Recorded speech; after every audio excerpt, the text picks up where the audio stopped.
क्रोधः स्थितधीर्मुनिरुच्यते।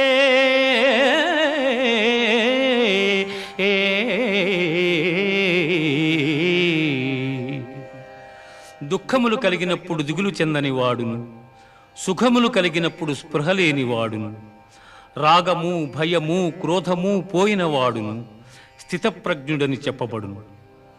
ధ్యాయతో విషయాన్ పుంసః సంగస్తేషూపజాయతే, సంగాత్ సంజాయతే కామః, కామాత్ క్రోధోభిజాయతే.